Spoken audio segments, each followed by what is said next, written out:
Hello दोस्तों, आप सभी का स्वागत है आपके अपने टेक्निकल चैनल एनएस टेक्निकल में। जैसा कि आप सभी को मालूम है, हम अपने इस टेक्निकल चैनल में आईटीआई इलेक्ट्रीशियन ट्रेड से संबंधित क्वेश्चंस, पुराने पेपर में आए हुए ऑब्जेक्टिव क्वेश्चंस के ऊपर हम वीडियो बनाते हैं। ठीक है, तो हम जो अभी चला रहे हैं वो चला रहे हैं 2500 क्वेश्चनों की एक सीरीज़। तो यह उस सीरीज़ का पार्ट 3 है। ठीक है, हम हर वीडियो में लगभग 25 क्वेश्चंस को सॉल्व करते हैं। तो आज भी हमने अपने इस वीडियो में कितने क्वेश्चंस लेके आए हैं, आपके 25 क्वेश्चंस लेके आए हैं। यह वीडियो आपके किस किस के लिए इम्पोर्टेंट होने वाली है, आने वाले जितने भी आपके कंपटीशन एग्ज़ाम है जो कि टेक्निकल आईटीआई से रिलेटेड होते हैं, ठीक है, इलेक्ट्रीशियन ट्रेड से, उन सभी के लिए क्या है, बहुत ही इम्पोर्टेंट होने वाली है। ठीक है, तो हमारी इस वीडियो में हम क्या करते हैं, पुराने क्वेश्चनों को सॉल्व करते हैं। ठीक है, जो आपके आने वाले एग्ज़ाम के लिए बहुत ही इम्पोर्टेंट होते हैं। ठीक है, चलिए देखते हैं आज का जो फर्स्ट क्वेश्चन है। फर्स्ट क्वेश्चन क्या है आपका कि दिए गए परिपथ में I5 धारा का मान क्या करना है, आपको ज्ञात करना है। तो ये क्वेश्चन किससे संबंधित है? ये क्वेश्चन संबंधित है आपके किरचॉफ के, किससे? किरचॉफ के, ठीक है, करंट नियम से। ठीक है, करंट के नियम से संबंधित है। तो किरचॉफ का करंट का नियम क्या कहता है आपका कि जितने भी किसी भी पॉइंट से गुजरने वाली समस्त विद्युत धाराओं का बीजगणित योग क्या होता है, शून्य होता है। ठीक है, तो क्या हो जाएगा आपका, देखिए कि जो भी इस पॉइंट की तरफ आ रही है उसको हम प्लस में लेंगे और जो दूर जा रही है उसे हम क्या करेंगे, माइनस में लेंगे। ठीक है, इस पॉइंट की तरफ आने वाली करंट को प्लस में और दूर जाने वाली करंट को माइनस में लेंगे।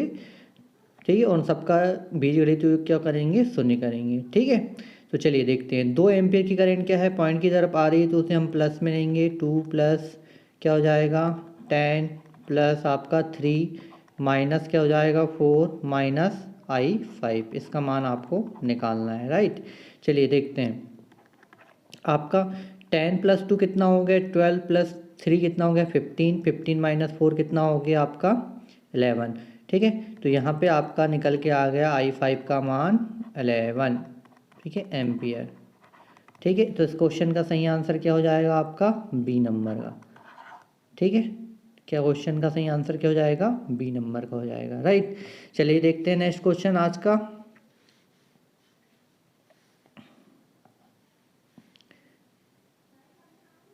ठीक है, नेक्स्ट क्वेश्चन क्या है आपका, देखिए नेक्स्ट क्वेश्चन है आपका, क्या बोल रहा है, कौन सा संबंध ओम्स लॉ के लिए क्या है आपका, सत्य है। ठीक है, तो आप सभी को मालूम है जो ओम का नियम है, ठीक है, ओम्स लॉ जो है आपका क्या है, ओम का नियम। तो क्या है, बी समानुपाती आई होता है पहला। दूसरा पॉइंट क्या होता है कि बी, यहाँ पे जब हम समानुपाती का चिन्ह हटाते हैं तो क्या लगाते हैं, कांस्टेंट लगाते हैं, क्या लगाते हैं यहाँ पे आर। ठीक है, तो बी बराबर क्या होता है, आई इंटू आर होता है। ठीक है, तो इस क्वेश्चन का जो सही आंसर क्या हो जाएगा आपका, बी नंबर का, बी बराबर आई इंटू आर। ठीक है, चलिए देखते हैं नेक्स्ट क्वेश्चन। नेक्स्ट क्वेश्चन है कि चित्र को ध्यान से देखें तथा सही समीकरण पहचानें। ठीक है, तो डायग्राम आपको क्लियर नहीं दिख रहा है तो मैं आपके लिए एक डायग्राम बना देता हूँ। ठीक है, क्या है आपका डायग्राम, देखिए ऐसा है कि एक करंट यहाँ से है, एक करंट यहाँ से है। ठीक है, एक करंट ये है और एक करंट आपकी ये है। तो पहली जो करंट है आपकी I1 अंदर की तरफ आ रही है, राइट। दूसरी जो करंट है I2 करंट अभी अंदर की तरफ आ रही है। I3 करंट क्या हो रही है, बाहर की तरफ जा रही है। और I4 करंट अंदर की तरफ आ रही है आपकी, ठीक है, और I5 करंट क्या है, बाहर की तरफ जा रही है। तो क्या हो जाएगा, इस पॉइंट की तरफ आने वाली और इससे दूर जाने वाली समस्त विद्युत धाराओं का बीजगणित योग क्या होगा, बराबर होगा, या समस्त विद्युत धाराओं का बीजगणित योग क्या होगा, शून्य होगा। ठीक है, देखिए I1 अंदर की तरफ आ रही है तो प्लस लेंगे। ठीक है, उसके बाद में I2 करंट क्या है, अंदर की तरफ आ रही है तो भी उसे प्लस लेंगे। ठीक है, उसके बाद अंदर की तरफ और कौन आ रहा है, I5 है ना, सॉरी ये हो जाएगा 4 आपका, I4 है ना, I4, ये I5 ये I4। ठीक है, तो अंदर की तरफ कौन सी करंट आ रही है आपकी, I4 आ रही है, और बाहर की तरफ कौन सी करंट जा रही है आपकी, I3 माइनस I5। इस सब का योग क्या हो जाएगा आपका, शून्य हो जाएगा। ठीक है। तो इस क्वेश्चन का ऑप्शन में देख लीजिए, आपके सही ऑप्शन में ऑप्शन हो जाएगा आपका सही हो जाएगा आपका ए नंबर का, राइट। क्या हो जाएगा आपका सही ए नंबर का हो जाएगा, ठीक। चलिए देखते हैं नेक्स्ट क्वेश्चन देखिए आप। नेक्स्ट क्वेश्चन क्या है, नेक्स्ट क्वेश्चन छोड़िए, ये क्वेश्चन भी पिछली वीडियो में कर चुके हैं। एक बिंदु से बनने वाली समस्त विद्युत धाराओं का बीजगणित योग क्या होता है, शून्य होता है। किरचॉफ का करंट का नियम है केसीएल, ठीक है। नेक्स्ट क्वेश्चन, हाँ चलिए ये क्वेश्चन देखिए कि एक विद्युत सोल्डरिंग आयरन के ऊष्मक तंतु का प्रतिरोध कितना है, 80 ओम है। यदि इसे 240 वोल्ट स्रोत से संयोजित किया जाए तो उसमें से प्रवाहित होने वाली धारा कौन सी होगी। यह आज की वीडियो का कौन से नंबर का क्वेश्चन है, 8वें नंबर का क्वेश्चन है। देखिए क्या बोल रहा है, एक विद्युत सोल्डरिंग आयरन की ऊष्मक तंतु का प्रतिरोध कितना है, रेजिस्टेंस कितना दिया है आपको, 80 ओम दिया है, ठीक है। वोल्टेज कितना दिया है आपको, 240 वोल्ट दिया है, और करंट निकालना है। बहुत सीधा सा सिंपल क्वेश्चन है कि करंट निकालेंगे V/R से, ओम के नियम है ये, ठीक है। 240 डिवाइडेड बाई 80 करेंगे तो 10 से 10 कैंसिल, ये हो जाएगा आपका कितना, 3 एम्पियर, ठीक है। तो ऑप्शन नंबर बी, राइट। चलिए देखते हैं नेक्स्ट क्वेश्चन है कि निम्नलिखित समीकरणों में से कौन सा समीकरण ओम के लिए अनुसार सही नहीं है, ठीक है। तो ओम के अनुसार सही नहीं बताना है। तो ओम का नियम क्या होता है, देखो पहला पॉइंट, ओम का नियम जो होता है बी समानुपाती क्या होता है, आई होता है। दूसरा नियम देखिए कि बी बराबर क्या हो जाएगा, I/R हो जाएगा, ठीक है। तीसरा पॉइंट देखिए कि आई अगर निकालना है तो क्या हो जाएगा, B/R हो जाएगा, ठीक है। चौथा देखिए कि अगर R निकालना है तो क्या हो जाएगा, B/I हो जाएगा। पांचवा देखिए कि अगर हमें पावर निकालना है तो क्या लिखते हैं हम, B/I लिखते हैं, या फिर B का मान रख देंगे तो ये क्या हो जाएगा, I² R हो जाएगा, ठीक है। तो आपके ऑप्शन नंबर बी क्या है, बी सही होगा कि ओम के नियम के अनुसार R बराबर R1 + R2 नहीं होता है, ठीक है। ओम के नियम के अनुसार क्या होता है आपका, ओम के नियम के अनुसार सही नहीं होता है, ठीक है। ये इतने पॉइंट आपके ओम के नियम से निकल के आते हैं, ठीक है। लेकिन जो आपका बी नंबर का है वो इन ओम के नियम के अनुसार नहीं होता है, ठीक है। चलिए देखते हैं नेक्स्ट क्वेश्चन है कि यदि किसी परिपथ में किसी प्रतिरोधक के पार वोल्टेज तथा उसमें प्रवाहित होने वाली विद्युत धारा ज्ञात हो तो उस प्रतिरोध का मान निम्न सूत्र से निकाला जाता है। तो ओम के नियम से निकालते हैं भाई, रेजिस्टेंस निकालना है तो क्या करते हैं, B/I करते हैं। क्वेश्चन नंबर सी, इस क्वेश्चन का ऑप्शन नंबर सी सही है, ठीक है। चलिए देखते हैं नेक्स्ट क्वेश्चन है कि जब 250 वोल्ट आपूर्ति को 6 वोल्ट लैंप से जोड़ा जाता है तो क्या होगा। अगर आपके पास में एक बल्ब है जिसकी वोल्टेज रेटिंग क्या है आपकी 6 वोल्ट है, लेकिन हम उसे कितने 250 वोल्ट देते हैं अगर, तो क्या होगा, बल्ब उड़ जाएगा, फ्यूज़ हो जाएगा। क्या हो जाएगा, बल्ब फ्यूज़ हो जाएगा। तो इस क्वेश्चन का सही आंसर क्या है आपका, ए नंबर का है, राइट। चलिए देखते हैं नेक्स्ट है कि किसी चालक का प्रतिरोध बढ़ता है जब, ऑप्शन है उसकी लंबाई बढ़ा दी जाती है, उसकी लंबाई तथा अनुप्रस्थ काट का क्षेत्रफल बढ़ा दिया जाता है, उसका अनुप्रस्थ काट का क्षेत्रफल बढ़ा दिया जाता है, उसकी लंबाई घटा दी जाती है, ठीक है। तो लॉ ऑफ रेजिस्टेंस क्या कहता है, लॉ ऑफ रेजिस्टेंस, ठीक है।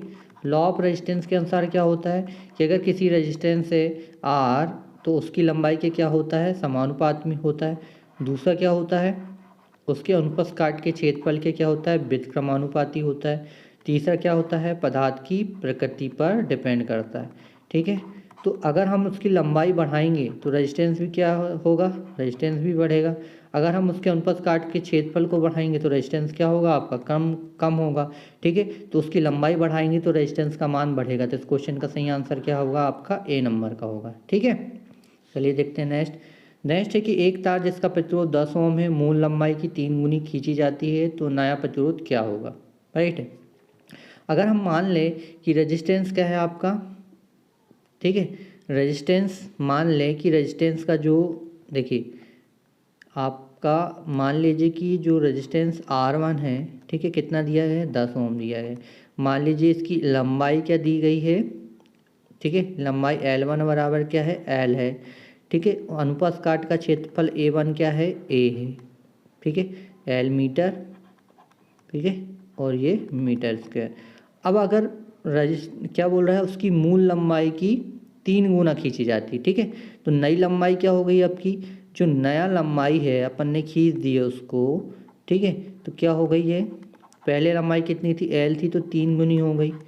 उसके बाद में अगर हम लंबाई को खींचेंगे तो उसका अनुप्रस्थ काट का जो क्षेत्रफल है वो क्या हो जाएगा आपका, अनुप्रस्थ काट का क्षेत्रफल 3 गुना, जब लंबाई बढ़ती है तो अनुप्रस्थ काट का क्षेत्रफल 3 गुना क्या हो जाता है, कम हो जाता है, राइट, 1/3 हो जाएगा।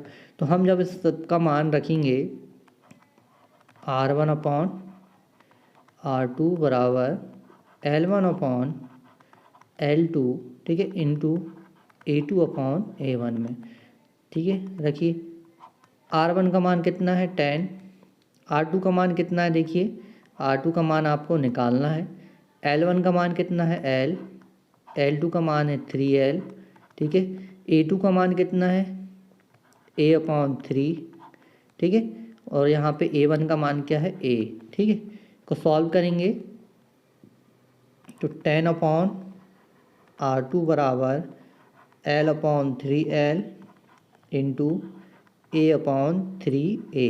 तो A से A कैंसिल, L से L कैंसिल, 3 इंटू 3 कितना हो गया, 9, और 9 का जब 10th में करेंगे कितना हो गया आपका, R2 का मान 90, ठीक है। तो इस क्वेश्चन का सही आंसर क्या है आपका, A नंबर का 90 ओम, ठीक है। आई होप आपको समझ में आ गया होगा कैसे करना है। तो ये आपका फार्मूला मेन, ये फार्मूला आपको याद रखना है, ठीक है। चलिए देखते हैं नेक्स्ट क्वेश्चन। नेक्स्ट क्वेश्चन है कि धात्विक प्रतिरोध का प्रतिरोध तापमान बढ़ाने पर क्या होगा, बढ़ेगा, घटेगा, अपरिवर्तित रहेगा, ठीक है। तो जो आपका धात्विक प्रतिरोध जो होता है, ठीक है, धात्विक प्रतिरोध जो होता है उसका जो ताप गुणांक होता है, क्या, ताप गुणांक, ठीक है, ताप गुणांक या टेम्परेचर कोफिशिएंट, इंग्लिश में क्या बोलते हैं उसको, टेम्परेचर कोफिशिएंट, ठीक है। इसको अल्फा से प्रदर्शित करते हैं, जिसकी यूनिट क्या होती है, प्रति डिग्री सेंटीग्रेड, यूनिट क्या होती है, प्रति डिग्री सेंटीग्रेड। तो जितने भी धात्विक प्रतिरोध होते हैं उनका जो टेम्परेचर कोफिशिएंट क्या होता है, पॉजिटिव होता है, क्या होता है, पॉजिटिव, ठीक है, पॉजिटिव होता है, जिसके कारण उसके रेजिस्टेंस में भी क्या होगा, वृद्धि होगी, ठीक है। जैसे जैसे रेजिस्टेंस तो आपका टेम्परेचर बढ़ेगा, रेजिस्टेंस के मान में भी क्या होगी, वृद्धि होगी, ठीक है। चलिए देखते हैं नेक्स्ट क्वेश्चन। तो सामान्य पावर परिपथ में प्रयोग किए जाने वाला प्रतिरोध है, तो सामान्य पावर परिपथ में कौन सा प्रतिरोध प्रयोग किए करते हैं हम, बी नंबर का, ठीक है, वायर बाउंड, ठीक है। कौन सा रेजिस्टेंस यूज़ करते हैं, वायर बाउंड रेजिस्टेंस यूज़ करते हैं। चलिए देख लेते हैं नेक्स्ट क्वेश्चन। नेक्स्ट क्वेश्चन है, ठीक है, बहुत ही बढ़िया क्वेश्चन है, समझिए कि क्या पूछा है, चित्र में दर्शाए गए परिपथ में स्विच बंद किए जाने पर वोल्ट मीटर में क्या संकेत होगा, ठीक है। आपकी जो स्विच दी गई है अगर उसे हम बंद करते हैं तो क्या परिवर्तन होगा। तो पहली कंडीशन देखिए कि अगर हम स्विच को क्या करते हैं, ओपन रखते हैं, ठीक है, अभी बंद नहीं है, ओपन है, तो यहाँ पे जो मान लीजिए जो करंट होगी आपकी, ठीक है, करंट जो होगी आई क्या करंट होगी, देखिए इसमें देखिए कि जो आई करंट होगी, है ना, मैं एक मिनट नया डायग्राम बना लेता हूँ आपको समझाने के लिए, ठीक है। ये आपकी रेजिस्टेंस लगा है R, ये आपका स्विच है, ठीक है, यहाँ पे फिर एक रेजिस्टेंस लगा है और ये सब सप्लाई से आपका यहाँ पे जुड़ा हुआ है, ठीक है। तो ये R है, ये R1 है और ये R2 है, ठीक है। तो देखिए ये आपका वोल्ट मीटर कहाँ लगा है, यहाँ लगा है, और यहाँ एक एम्पियर मीटर लगा है, तो एम्पियर मीटर से कोई मतलब नहीं अपन को अभी, है ना। तो देखिए वोल्ट मीटर जो लगा है किसके अक्रॉस में लगा है, आर के। तो जो भी यहाँ पे करंट आएगी, मान लीजिए आई करंट आएगी यहाँ पे, ठीक है, आई करंट। तो आई करंट जो आएगी आपकी वो किस पे डिपेंड करेगी, वो इतने रेजिस्टेंस में होने वाले, ठीक है, इतने रेजिस्टेंस पे डिपेंड। अभी ये क्या है, S1 ओपन है, तो जो टोटल करंट होगी, मान लीजिए कि यहाँ पे आपकी करंट क्या जा रही है, I1 जा रही है, यहाँ पे जो करंट जा रही है वो क्या है आपकी I2 है, ठीक है। तो जो I करंट है वो क्या हो जाएगी, पहले में सिर्फ I1 के बराबर होगी, ठीक है। यहाँ पे तो I1 के बराबर I करंट होगी, तो वोल्टेज ड्रॉप जो होगा R रजिस्टेंस में क्या होगा, I इंटू आर होगा। क्या होगा, I इंटू आर होगा। क्या होगा वोल्टेज ड्रॉप, जो आर पे रेजिस्टेंस पे जो वोल्टेज ड्रॉप है वो क्या होगा, आई इंटू क्या होगा, आर होगा, ये भी आर, ठीक है। लेकिन लेकिन लेकिन देखिए, अगर हम क्या कर देते हैं, स्विच को ऑफ कर देते हैं, स्विच को ऑफ कर देते हैं, तो क्या होगा, जो आई का मान है वो किस पे डिपेंड करेगा, आपकी जो टोटल करंट हो जाएगी आपकी I1 प्लस I2 की, मतलब कि करंट का मान क्या हो गया, बढ़ गया। तो अब वोल्टेज ड्रॉप जो होगा आपका BR, ठीक है, BR में होने वाला जो वोल्टेज ड्रॉप है I इंटू जो R होगा वो भी क्या हो जाएगा, बढ़ जाएगा, ठीक है। जब करंट, टोटल करंट का मान बढ़ेगा तो आपका वो वोल्टेज ड्रॉप का मान भी क्या हो जाएगा, इंक्रीज़ हो जाएगा। इंक्रीज़ हो जाएगा तो वोल्ट मीटर भी आपकी रीडिंग जो होगी क्या हो जाएगी, बढ़ जाएगी, ठीक है। तो इस क्वेश्चन का सही आंसर क्या होगा आपका, ठीक है, ए नंबर का। समझ में आ गया ना कैसे बढ़ेगा, वोल्ट मीटर की रीडिंग कैसे बढ़ेगी, कि आपकी टोटल करंट बढ़ने से आपके वोल्टेज होने वाले ड्रॉप में भी वृद्धि होगी और वोल्ट मीटर की रीडिंग आपको ज़्यादा मिलेगी, ठीक है। चलिए देखते हैं नेक्स्ट क्वेश्चन। नेक्स्ट क्वेश्चन है कि अंतर्राष्ट्रीय ओम को निम्न के प्रतिरोध के रूप में परिभाषित किया जाता है। तो अंतर्राष्ट्रीय जो ओम होता है उसके प्रतिरोध को हम किससे प्रदर्शित करते हैं, उसके प्रतिरोध को हम प्रदर्शित करते हैं पारे के स्तंभ के द्वारा। किसके स्तंभ के द्वारा, पारे के स्तंभ के द्वारा हम इसको प्रदर्शित करते हैं। तो इस क्वेश्चन का सही आंसर क्या है आपका, ए नंबर का है। चलिए देखते हैं नेक्स्ट है कि एक तार का प्रतिरोध 10 ओम है, उसी पदार्थ के दूसरे तार जिसकी लंबाई पहले तार से 4 गुना और आड़ी काट यानी क्रॉस सेक्शनल एरिया कितना है, आधा हो, तो इसका प्रतिरोध क्या होगा, ठीक है। तो ये आपको बताना है। तो देखिए बहुत अच्छा क्वेश्चन है, इस प्रकार का क्वेश्चन हमने पहले भी एक सॉल्व कर चुके हैं, ठीक है। तो चलिए देखते हैं इसको कैसे करेंगे हम। आपके पास में देखिए एक तार है, ठीक है, एक तार का प्रतिरोध कितना है, 10 ओम। तो R1 मान लेते हैं इसको 10 ओम, ठीक है। उसी पदार्थ के दूसरे तार जिसकी लंबाई पहले तार से 4 गुना। अगर हम पहले तार की लंबाई को क्या मानते हैं, L1, जिसका मान क्या है, L है, ठीक है, L1 है जिसका मान हम क्या मानते हैं, L मीटर है, ठीक है। दूसरे की लंबाई देखिए, फिर इसके अनुप्रस्थ काट का क्षेत्रफल अगर हम माने क्या है, A है, ठीक है, A मीटर स्क्वायर। अब देखिए ये तो चीज़ें दी हुई हैं, अब क्या बोल रहा है कि उसी पदार्थ के दूसरे तार जिसकी लंबाई पहले तार से 4 गुना है, मतलब कि अगर हम दूसरे रेजिस्टेंस माने R2 का मान कितना होगा आपका निकालना है, ठीक है। यहाँ पे L1 का मान, L2 का मान कितना हो जाएगा, 4 गुना मतलब 4L, ठीक है। और उसके अनुप्रस्थ काट का क्षेत्रफल क्या बोल रहा है, वो आधा, मतलब A2 का मान क्या दिया गया है आपको, आधा दिया गया है, ठीक है, ये राइट। तो क्या होगा आपका, देखिए आपका रेजिस्टेंस का मान क्या होगा, R1 अपॉन R2, ठीक है, L1 upon L2 into A2 upon A1। यहाँ पे सबका मान रखेंगे तो क्या होगा, देखिए R1 का मान 10 दिया है, R2 का मान आपको निकालना है, ठीक है, और L1 का मान कितना है, देखिए L है, ठीक है, L2 का मान कितना है 4L, ठीक है, A2 का मान कितना है आपका A/2, ठीक है, और A2 का मान A/2 है, राइट, और A1 का मान कितना है A है, ठीक है। इसको सॉल्व करेंगे तो क्या आ जाएगा, देखिए एल से एल कैंसिल हो जाएगा, ए से ए कैंसिल हो जाएगा, कितना हो जाएगा आपका 1/4 इंटू 2 करेंगे तो कितना हो जाएगा 8। तो R2 का मान कितना आ जाएगा, देखिए R2 का मान आ जाएगा आपका 80 ओम। ठीक है, तो इस क्वेश्चन का सही आंसर क्या हो गया आपका सी नंबर का। ठीक, आई होप आप लोगों को समझ में आ गया होगा कैसे करना है इसको, राइट।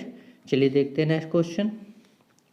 नेक्स्ट क्वेश्चन है, निम्नलिखित में से कौन सा समीकरण सही है जहां I धारा, B वोल्टेज और R प्रतिरोध है, राइट है। तो क्या है आपका कि I बराबर क्या होता है आपका, I बराबर निकालेंगे तो क्या होगा B/R होगा, B बराबर निकालेंगे तो क्या होगा I इंटू R होगा, ठीक है। और R बराबर निकालेंगे तो क्या होगा B/I हो जाएगा, ठीक है। तो इस क्वेश्चन का सही आंसर क्या है आपका बी नंबर का, R बराबर B/I। चलिए देखते हैं नेक्स्ट क्वेश्चन। नेक्स्ट क्वेश्चन है कि एक 55 वाट के लैंप को 220 वोल्ट के मुख्य तार से संयोजित किया जाता है तो लैंप की करंट क्या होगी। तो ये क्वेश्चन नंबर कौन सा है आपका 20वें नंबर का है। ये आपके लिए क्या है होमवर्क है, इसका आंसर आपको कमेंट बॉक्स में बताना है, ठीक है। चलिए देखते हैं नेक्स्ट क्वेश्चन है, यदि घर में लगाए जाने वाले दो बल्ब 60 वाट एवं 100 वाट के हैं तब उनका प्रतिरोध क्रमशः R1 व R2 है, तब आपको R1 और R2 के बीच में रिलेशन बताना है। R1 और R2 के बीच में आपको क्या करना है रिलेशन बताना है, ठीक है। तो अगर मान लीजिए, ठीक है, R1 और R2 के बीच में रिलेशन बताना है, तो अगर हम मानते हैं कि जो पहला लैंप क्या है L1 है 60 वाट का, राइट, दूसरा लैंप क्या है आपका 100 वाट का है। तो जो पहला लैंप है उसका रेजिस्टेंस का मान क्या हो जाएगा आपका, रेजिस्टेंस का मान निकालेंगे तो क्या हो जाएगा V² मान लेते हैं जी, राइट, समीकरण नंबर 1। दूसरे लैंप इसको R1 मान लेते हैं, ठीक है। दूसरे लैंप का जो रेजिस्टेंस का मान क्या हो जाएगा V²/100। अच्छा ये कैसे लिखा, ये एक फार्मूला आपने पढ़ा होगा कि P बराबर V²/R होता है, ठीक है। उसी के अनुसार हमने ये लिखा है, इसको समीकरण नंबर 2 दे देते हैं, ठीक है। अब समीकरण नंबर 1 डिवाइडेड बाय 2 करते हैं, राइट। देखिए क्या हो जाएगा R1 डिवाइडेड बाय R2 क्या हो जाएगा आपका V²/60, ठीक है, V²/100, राइट। इसको सॉल्व करेंगे तो V²/60 इंटू 100/V², V² से V² कैंसिल होगा, 1 0 से 1 0 कैंसिल होगा, ठीक है। 2 से काटिए इसको 3 बार, ये 5 बार, ठीक है। तो कितना आ गया आपका R1/R2, ठीक है। तो ये कितना आ गया देखिए आपका आ गया, ये मैं यहाँ लिख दे रहा हूँ, ठीक है। ऊपर R1 बराबर कितना आ गया आपका 5/2 R2, ठीक है। तो मतलब कि R1 का मान कितना है R2 से 5/3 गुना अधिक है। मतलब कि रिलेशन क्या निकल के आई आपकी, देखिए रिलेशन क्या निकल के आई आपकी कि R1 बड़ा होगा आपका R2 से, R1 बड़ा होगा आपका R2 से। तो इस क्वेश्चन का सही आंसर क्या है आपका सी नंबर का, ठीक है। इस क्वेश्चन का सही आंसर क्या है सी नंबर का है, राइट। चलिए देखते हैं नेक्स्ट क्वेश्चन। नेक्स्ट क्वेश्चन है ओम का नियम प्रयोग किया जाता है, ठीक है। ओम का नियम किस पे प्रयोग किया जाता है, तो ओम का नियम किस पे प्रयोग किया जाएगा एक बंद डीसी परिपथ में। ओम के नियम की शर्त क्या है बंद डीसी परिपथ, राइट। तो डीसी परिपथ में प्रयोग किए जाने वाले लैंप में या कोई भी सर्किट है उसमें हम क्या करते हैं ओम के नियम का उपयोग करते हैं। तो आपके ऑप्शन है a rectifier device, A gas discharge lamp, तीसरा है वैक्यूम ट्यूब लैंप और चौथा है इंटीग्रेटेड परिपथ के लिए, ठीक है। तो इस क्वेश्चन का सही आंसर क्या है आपका ए नंबर का, राइट है कि रेक्टिफायर सर्किट में हम क्या करेंगे ओम का नियम का उपयोग करेंगे, ठीक है। चलिए देखते हैं नेक्स्ट क्वेश्चन। देखिए बहुत ही अच्छा क्वेश्चन। नेक्स्ट क्या है आपका एक परिपथ दिया गया है, ठीक है। देखिए एक सर्किट दिया गया है, मैं यहाँ बना दे रहा हूँ आपको, एक त्रिभुज के रूप में आपके क्या लगे हैं, 3 रेजिस्टेंस लगे हैं। यहाँ पे एक वोल्टेज सोर्स लगा हुआ है, 2 वोल्ट की बैटरी, प्रत्येक का मान कितना है, 2 ओम, 2 ओम और 2 ओम। ठीक है, यहाँ पे आपको करंट निकालना है। ठीक, करंट आपको ज्ञात करना है। तो देखिए, ठीक है, इसमें देखिए कि जो आपका करंट निकालना है तो वोल्टेज के साथ में 2 ओम क्या है, पैरेलल में है। ठीक है, तो ये दोनों जो रेजिस्टेंस हैं आपके, ये दोनों जो रेजिस्टेंस है वो क्या हो गए, सीरीज़ में हो गए। कैसे हो गए, सीरीज़ में हो गए। राइट, मतलब 2+2। ठीक है, सीरीज़ में निकालेंगे तो 2+2 कितना हो जाएगा, इसका 4 ओम आ जाएगा। और 4 ओम, ठीक है, 4 ओम किसके साथ में, 2 के साथ में क्या हो जाएगा, पैरेलल हो जाएगा। आप लोगों को समझ में आ रहा है? चलो 1 मिनट में अच्छे से बता दे रहा हूँ इसको। ठीक है, देखिए रेजिस्टेंस कैसा होगा, ये इसको मैं और अच्छे से सॉल्व कर दे रहा हूँ इस परिपथ को। चलिए देखिए कि ये परिपथ है एक्चुअली में कैसा। देखिए ये आपका 2 ओम का है, ये 2 ओम का है। ठीक है, इसके नीचे 1 ओम का और लगा है और इसके नीचे आपका बैटरी सोर्स लगा है। आपका इस प्रकार से परिपथ है। ठीक है, तो ये R1 कितना है आपका, 2 ओम, ये भी 2 ओम, और ये क्या है आपका 2 ओम, ये 2 वोल्ट की बैटरी, और ये करंट निकालना है। अब पता है, अब आपको बन जाएगा। ऊपर वाला क्या है आपका, सीरीज़ में है और उसके साथ में पैरेलल में, मतलब कि 2+2, पैरेलल में 2, तो 2+2 कितना हो गया, 4, पैरेलल में 2 है तो 4 × 2 अपॉन 4+2 कितना हो गया, देखिए 4 × 2 8, 6। ठीक है, ये हो गया आपका 4 और ये हो गया आपका 3। राइट, ठीक है, 4 ×